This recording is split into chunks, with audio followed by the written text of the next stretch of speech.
बड़ी ही मजेदार दुनिया है बैंक रिकंसिलिएशन स्टेटमेंट की। समझ आ गया तो इससे आसान कोई चैप्टर नहीं।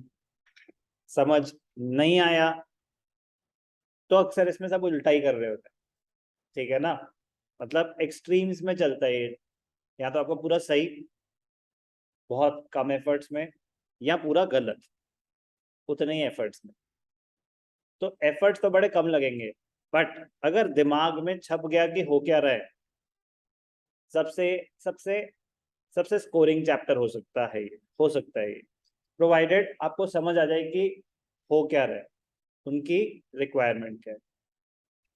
Bank reconciliation statement, it is a statement prepared by the account holder to reconcile, compare the balances as per the cash book and the balance as per the passbook, and it shows the reasons of variation between the two. तो ये होती है bank reconciliation statement. तो वो गया actual meaning of a BRS. But school level हम questions जो solve कर रहे हैं, हम जो बीआरएस बना रहे हैं, वो कैसी होगी। हमें एक बुक का बैलेंस गिवन होगा कि फॉर एग्जांपल हमें कैश बुक का बैलेंस गिवन है, तो बोलेगा कैश बुक में ना अभी 50,000 रुपए का बैलेंस आ रहा है एज ऑन 31 मार्च 2021। और ये कुछ ट्रांजैक्शंस हुई हैं, ये कुछ ट्रांजैक्शंस हुई हैं जिनकी वजह से शायद शायद जिनकी वजह से दोनों का बैलेंस मैच नहीं करेगा। आप बस ये बताओ कि 31 मार्च को बैंक का बैलेंस क्या होगा। तो अगर कैश बुक का बैलेंस गिवन है तो आपको बोलेंगे कि निकालो कि पासबुक का बैलेंस क्या होगा 31 मार्च को। एक बुक का बैलेंस गिवन होगा, दूसरी बुक का बैलेंस आप कैलकुलेट करेंगे। जितनी भी ट्रांजैक्शंस दे रखी हैं, जरूरी नहीं है कि सारे के सारे रीजंस ऑफ वेरिएशन होंगे। जितनी भी ट्रांजैक्शन दे रखी हैं, जरूरी नहीं है कि सारे के सारे रीजंस ऑफ वेरिएशन होंगे। आपको रीड करके समझ आना चाहिए कि क्या ये रीजन ऑफ वेरिएशन है। फॉर एग्जाम्पल, मैंने बैंक में 10,000 का चेक डिपॉजिट करा 28 मार्च को, और वो 29 मार्च को क्लियर हो गया। तो 31 मार्च को क्या स्टेटस होगा कि आपने चेक डिपॉजिट कर रखा है, कैश बुक में भी बैलेंस आ चुका है, क्लियर हो चुका है, पासबुक में भी बैलेंस आ चुका है, दोनों में पैसे आ चुके हैं। तो क्या ये रीजन ऑफ वेरिएशन हो सकता है? नहीं हो सकता। तो वो मेरी बीआरएस का पार्ट नहीं होगा। लेकिन मैंने चेक डिपॉजिट करा 28 मार्च को और चेक क्लियर हुआ 2 अप्रैल को। तो 31 मार्च को जब पीरियड एंड हुआ तो क्या स्टेटस था? तो 31 मार्च को स्टेटस था कि मैंने चेक डिपॉजिट तो कर दिया, कैश बुक में तो बैलेंस बढ़ा दिया, लेकिन अभी क्लियर नहीं हुआ है, तो बैंक में अभी पैसे आए ही नहीं है, तो बैलेंस अलग होगा। तो ये रीजन ऑफ वेरिएशन होगा, तो ये बीआरएस का पार्ट बन जाएगा। तो बीआरएस में सिर्फ और सिर्फ वो ट्रांजैक्शंस आएंगी जो रीजंस ऑफ वेरिएशन है। बात समझ आई? कभी कभी आपके सामने कुछ एक्स्ट्रा ट्रांजैक्शंस दे देंगे ये चेक करने के लिए कि आपको समझ आ रहा है कि नहीं आ रहा है। तो जरूरी नहीं है कि जो भी क्वेश्चन में ट्रांजैक्शन आएगी वो बीआरएस में आएगी ही आएगी, सिर्फ और सिर्फ रीजन ऑफ वेरिएशन आएगी।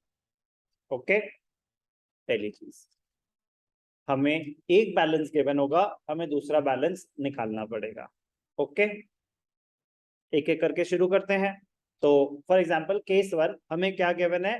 Balance as per cash book given है। अब balance as per cash book favourable भी हो सकता है, अनफेवरेबल भी हो सकता है। तो अनफेवरेबल होता है ओवरड्राफ्ट बैलेंस, फेवरेबल होता है नॉर्मल कैश बुक के हिसाब से डेबिट बैलेंस, आपके बैंक में बैलेंस पड़ा हुआ है। तो case 1, when favourable balance as per cash book, cash book का बैलेंस गिवन है, तो आपको क्या निकालना होगा? पासबुक का बैलेंस। ध्यान से देखेंगे, बैंक रिकंसिलिएशन स्टेटमेंट में आप कोई भी एरर्स रेक्टिफाई नहीं कर रहे हैं, आप कोई भी गलतियां ठीक नहीं कर रहे हैं। वो आपसे बस ये पूछ रहे हैं कि भाइयों, कैश बुक का बैलेंस है 50,000, ये कुछ ट्रांजैक्शन हुई हैं, बताओ आपके हिसाब से बैंक का बैलेंस क्या होगा। ओके, सो रिक्वायरमेंट क्या है? रिक्वायरमेंट क्या है? पासबुक, जिसका बैलेंस निकालना होगा, जिसका बैलेंस निकालना होगा, सारी की सारी ट्रांजैक्शंस उसके पॉइंट ऑफ व्यू से एनालाइज करी जाएंगी। ध्यान से देखेंगे,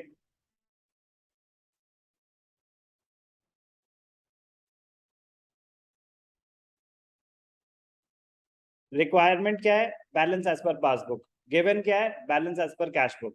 ध्यान से देखेंगे, when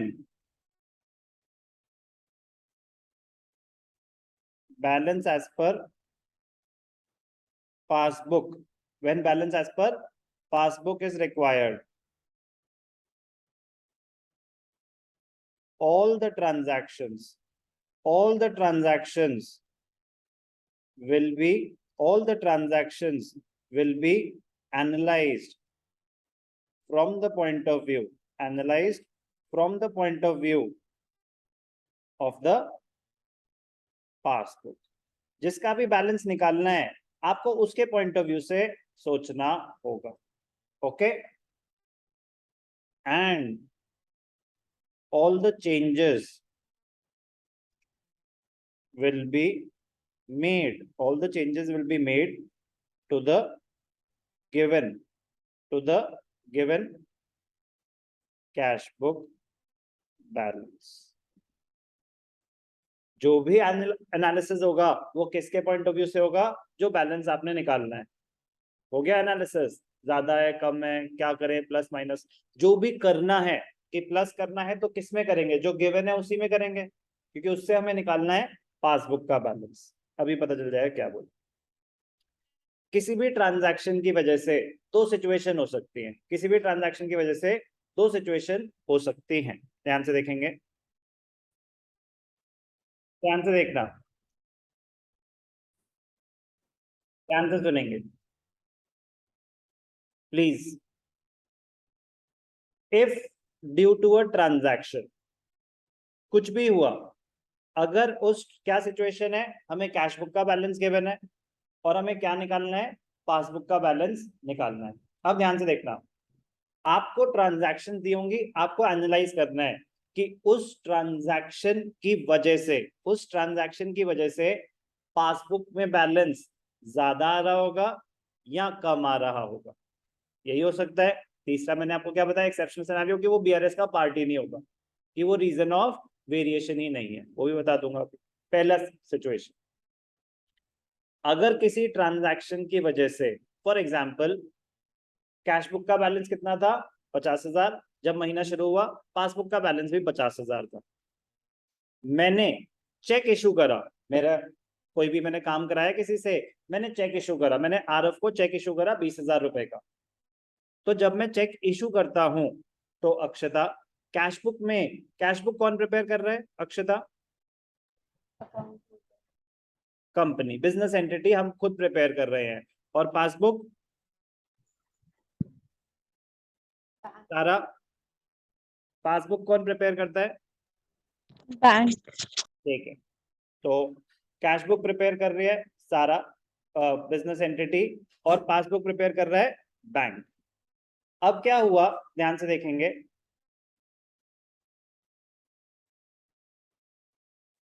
चेक इशू करा मैंने चेक इशू करा आपको। जब मैंने चेक इशू करा सारा, 20,000 रुपए का चेक इशू करा, cheque issue to a creditor, मैंने किसी के पैसे देने थे, चेक इशू टू क्रेडिटर सारा। इसकी जर्नल एंट्री क्या होती है?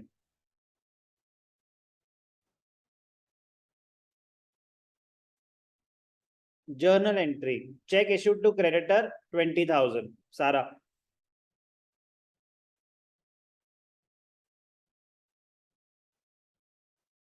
जल्दी बोल देंगे, नहीं पता तो नहीं पता।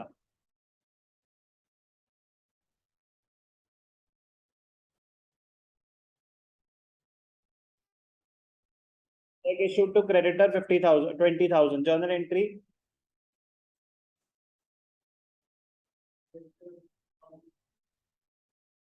क्रेडिटर टू बैंक अकाउंट, ये होती है जर्नल एंट्री।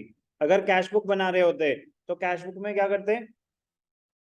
कैश बुक बना रहे होते यार, एडलेस लायक, बीआरएस थोड़ी ना बना रहे हैं, अभी बीआरएस तो बनी नहीं। कैश बुक में कहाँ था? डेबिट साइड या क्रेडिट साइड? क्रेडिट साइड पे क्या लिखते? By creditor. तो जब आप कैश बुक में क्रेडिट साइड पे बाय क्रेडिटर लिखते 20,000, इसका मतलब आपने कैश बुक से पैसे काट लिए, आपने कैश बुक से पैसे काट लिए। तो कैश बुक से तो पैसे कट गए, तो आपका क्लोजिंग बैलेंस कम हो गया, यस और नो? जैसे आपने कोई पेमेंट दिखाई, आपका कैश बुक का बैलेंस कम हो गया, लेकिन अभी आरव ने चेक प्रेजेंट ही नहीं करा, आरव बिजी है, कहीं बाहर क्या हुआ है, मैंने चेक इशू कर दिया आरव को, बट आरव ने अभी बैंक में प्रेजेंट नहीं करा है। तो अगर बैंक में प्रेजेंट ही नहीं हुआ है चेक, तो मेरे बैंक अकाउंट से पैसे कटेंगे क्या? नहीं कटेंगे। जब तक चेक प्रेजेंट नहीं हो जाता, मेरे बैंक से पैसे नहीं कटेंगे। if due to a transaction the balance as per passbook is more, जैसे मैंने अभी एक एग्जांपल दिया कि चेक इशू करा, अभी प्रेजेंट नहीं हुआ, तो ऐसी किसी भी ट्रांजैक्शन की वजह से अगर पासबुक का balance is more than the balance as per cash book, we must add the amount of that particular transaction to the given cash book balance to ascertain the balance as per passbook. ध्यान से देखना क्या बोल, cash book का balance था initially 50,000, आपने 20,000 का cheque issue करा, तो कैश बुक का बैलेंस आ रहा होगा 30,000। आपको वो बोल रहा है कि बैलेंस एज पर, सिर्फ एक ही ट्रांजैक्शन है पूरे क्वेश्चन में, एक एक करके अंडरस्टैंड करेंगे। आपको बैलेंस था 30,000 कैश बुक का, वो आपसे पूछ रहा है बताओ अभी बैंक का बैलेंस क्या होगा अगर एक चेक इशू किया हुआ है हमने 20,000 का, जो प्रेजेंट नहीं हुआ है, जो अभी प्रेजेंट नहीं हुआ है। तो आपको अपने आप से पूछना है कि इस ट्रांजैक्शन की वजह से जो पासबुक का बैलेंस है वो अभी कम आ रहा होगा या ज्यादा आ रहा होगा। ट्रांजैक्शन क्या है, आपने चेक इशू कर दिए हैं, कैश बुक में से तो पैसे कट गए हैं, लेकिन बैंक में से अभी पैसे कटे नहीं हैं, तो इस ट्रांजैक्शन की वजह से बैंक का जो बैलेंस है वो कम आ रहा होगा या ज्यादा आ रहा होगा?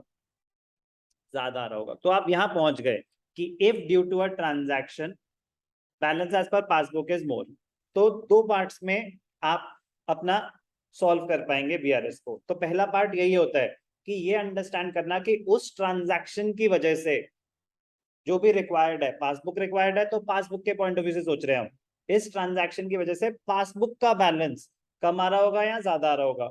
ज्यादा आ रहा होगा। First part clear. Second part, कितना, इवेंचुअली तो वही निकालना ना कितना आ रहा होगा, तो वो कैसे कैलकुलेट करेंगे? तो जो भी गिवन कैश बुक बैलेंस है, पासबुक का बैलेंस, आप यहाँ पे हो, लेवल 1 पे हो, तो फर्स्ट फ्लोर पे हो, ठीक है ना, तो पासबुक का बैलेंस ज्यादा है, ऊपर है, तो ऊपर जाना है, ऐड करूं या लेस करूं? तो अगर वो ज्यादा है तो ज्यादा पे पहुंचने के लिए आपको ऐड करना पड़ेगा। तो ध्यान से देखना बेटा, ये चीज अंडरस्टैंड कर ली तो बहुत सिंपल है। If due to a transaction the balance as per passbook is more than the balance as per cash book, then we must add। आपकी अंडरस्टैंडिंग के लिए करना पड़ेगा मुझे, ध्यान से देखना, आपको ही हेल्प करेगा। सेम चीज, आई नो इतनी इंग्लिश आपको आती है, बट सिंप्लीफिकेशन के लिए, अगर किसी ट्रांजैक्शन की वजह से पासबुक का बैलेंस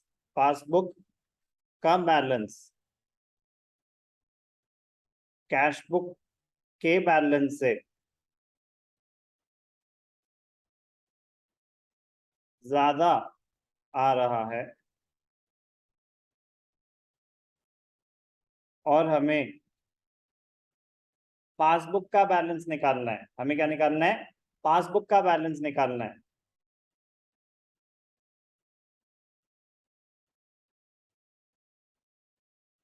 तो जो भी कैश बुक का बैलेंस है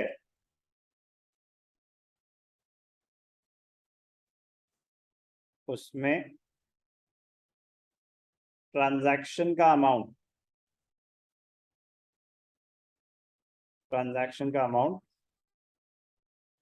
ऐड कर देंगे, उसमें ट्रांजैक्शन का अमाउंट ऐड कर देंगे। If due to a transaction the balance as per passbook is more, ज्यादा आ रहा है, ज्यादा किससे?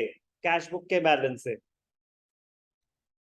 डिविएट मत होना, जो बैलेंस निकालना है उस पर टिके रहना, क्योंकि एकदम से आप डिविएट हुए ना तो आंसर बिल्कुल उल्टा ही आएगा, क्योंकि यहाँ तो ऐड होगा या लेस होगा, 50-50 पे चलोगे, बट वो 0 और 100% का वेरिएशन हो जाएगा। तो जो निकालना है बैलेंस वहां टिके रहना। अगर कैश बुक बैलेंस है तो कौन सा बैलेंस निकालना है? पासबुक। तो जितना भी सोचना है पासबुक के पॉइंट ऑफ व्यू से सोचना है। अगर इस ट्रांजैक्शन की वजह से पासबुक का बैलेंस ज्यादा आ रहा है और आप पासबुक का निकालना चाहते हो, तो जो भी गिवन कैश बुक बैलेंस है, जो भी गिवन कैश बुक बैलेंस है उसमें ऐड कर दो, तो आपको पता चल जाएगा कि पासबुक का बैलेंस क्या आ रहा है। ओके, कोई डाउट? दो ही सिचुएशन हो सकती हैं, तीसरी तो एक्सेप्शनल सिनेरियो है कि या तो बैलेंस ज्यादा आ रहा होगा या किसी ट्रांजैक्शन की वजह से कम आ रहा होगा। दूसरी सिचुएशन क्या हो सकती है? if due to a transaction if due to a transaction the balance as per passbook is less than the given cash book balance, then we must deduct the amount of transaction from the given cash book balance. अगर किसी transaction की वजह से passbook का balance cash book के balance से कम आ रहा है और आपने निकालना है कि पासबुक का बैलेंस क्या आ रहा है, तो जितना भी कम आ रहा है, अब कैश बुक पासबुक का बैलेंस कम आ रहा है, 500 रुपए कम आ रहा है, तो जो भी कैश बुक का बैलेंस है उसमें से 500 माइनस कर दूंगा तो पता चल जाएगा पासबुक का बैलेंस क्या आ रहा है। फॉर एग्जाम्पल, बैंक ने कोई चार्जेस इंपोज कर दिए, बैंक ने 500 रुपए चार्जेस इंपोज कर दिए, तो बैंक में से तो पैसे इमीडिएटली कट गए, हमें पता ही नहीं है। तो कैश बुक में से तो पैसे नहीं कटे, कैश बुक में ज्यादा है, कैश बुक में ज्यादा है, कैश बुक में ज्यादा है, ये सोचना ही नहीं है। क्यों? क्योंकि आपको पासबुक का बैलेंस निकालना है, जिसका बैलेंस निकालना है उससे डिविएट मत होना। आपको पासबुक का बैलेंस निकालना है, सिर्फ पासबुक पे टिके रहिए। पासबुक का बैलेंस निकालना है तो बताओ इस ट्रांजैक्शन की वजह से पासबुक में बैलेंस कम आ रहा होगा या ज्यादा आ रहा होगा? कि बैंक चार्जेस हैं, इम्पोज करे हैं बैंक ने, तो बैंक ने तो पैसे काट लिए, हमें पता ही नहीं है अभी, तो बैंक में बैलेंस कम आ रहा होगा या ज्यादा आ रहा होगा? कम आ रहा होगा। तो 50% पार्ट आपका हो गया। पहला यही आइडेंटिफाई करना है कम आ रहा होगा या ज्यादा आ रहा होगा। उसके बाद 99% चांसेस है कि आप सही कर दोगे, बट 1% चांस है फिर भी गलत हो सकता है, क्योंकि उसके बाद कम आ रहा है, अच्छा कम है, ओहो फिर तो बढ़ा दो। हो जाता है, नॉर्मल एरर है, मैं बता रहा हूँ ना, नॉर्मल एरर है। लेकिन यही तो समझना है कि उसके बाद क्या करना है, कि पहले ये तो आइडेंटिफाई कर लिया कि इसकी वजह से ट्रांजैक्शन कम आ रहे, बैलेंस कम आ रहे हैं या ज्यादा आ रहा है। पहली बात, जिसका बैलेंस निकालना है सिर्फ उस पर टिके रहना। ट्रांजैक्शन पूरी एनालाइज करी बट उसके पॉइंट ऑफ व्यू से कम आ रहा है। अब आपको निकालना है उसका बैलेंस, कि उसका बैलेंस कितना आ रहा होगा। तो जो भी कैश बुक का बैलेंस है उससे निकालना है, पासबुक के बैलेंस पे जाना है, और पासबुक का कम आ रहा है, तो कैश बुक के जो भी गिवन बैलेंस है कम आ रहा है पासबुक का, तो कैश बुक में से उतना माइनस कर दोगे जितनी भी ट्रांजैक्शन थी, तो पता चल जाएगा पासबुक में बैलेंस क्या आ रहा है।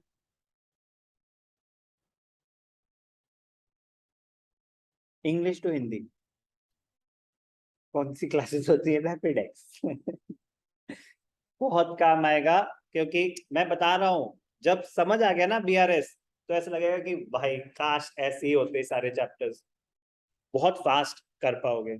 इसीलिए डिकोड कर रहा हूं एक तरह से, मैं बस आपको बीआरएस डिकोड करके दे रहा हूं कि हो क्या रहा है। देखेंगे अभी एप्लीकेशन। अगर किसी ट्रांजैक्शन, सर हिंदी में लिखो और मजा आएगा। अगर किसी ट्रांजैक्शन की वजह से पासबुक का बैलेंस कैश बुक के बैलेंस से, प्लीज फोकस, पासबुक का बैलेंस कैश बुक के बैलेंस से कम आ रहा है,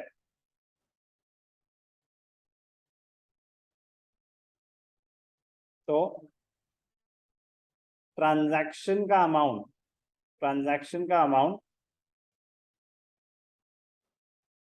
कैश बुक के बैलेंस से, कैश बुक के बैलेंस से माइनस, कैश बुक के बैलेंस से माइनस करेंगे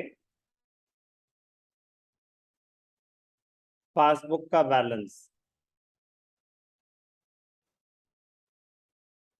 कैलकुलेट करने के लिए।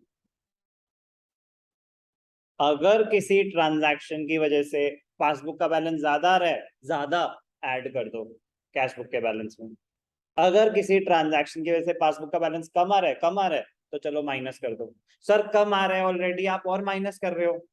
अरे पासबुक का बैलेंस कैश बुक के बैलेंस से कम आ रहा है, आप कैश बुक के बैलेंस में से माइनस कर रहे हो, ये निकालने के लिए कि कितना होगा पासबुक का बैलेंस। ठीक है ना? सो प्लीज आप अपने दिमाग से करेंगे, और गलत होगा तो डिस्कस करेंगे, जितनी बार डिस्कस करेंगे क्लैरिटी उतनी ज्यादा आ जाएगी। एक दो केसेस समझ आ गए ना, मैं कह रहा हूं एक भी केस समझ आ गया तो बाकी सब कुछ वैसा ही है। अच्छे है, दो केसेस आ गए तो आपने पूरी बात ही खत्म कर ली, क्योंकि उसके बाद तो फिर ओवरड्राफ्ट है, बस उससे फर्क नहीं पड़ता। ठीक है ना? ओके। तो अभी हमने जितनी भी डिस्कशन करी किसके पॉइंट ऑफ व्यू से करी, कि हमें कैश बुक का बैलेंस गिवन था और हमें पासबुक का बैलेंस कैलकुलेट करना था। तो सारी की सारी पहली चीज ये सबसे जरूरी, when balance as per passbook is to be calculated or is required, हमें कौन सा कैलकुलेट करना है? Passbook. all the transactions will be analyzed from the point of view of the passbook। इस ट्रांजैक्शन की वजह से पासबुक में बैलेंस क्या होगा, ये पूछना है आपने अपने आप से। बट ये सवाल कब पूछना है? जब पासबुक का बैलेंस निकालना है। जब कैश बुक का बैलेंस निकालना होगा तो अपने आप से क्वेश्चन ही दूसरा पूछ रहे होगे आप, तो इसलिए केस स्पेसिफिक होगा आपका एनालिसिस। ओके, चलो बेटा पहले इतना लिखोगे, मैं फिर क्वेश्चन करके दिखाऊं।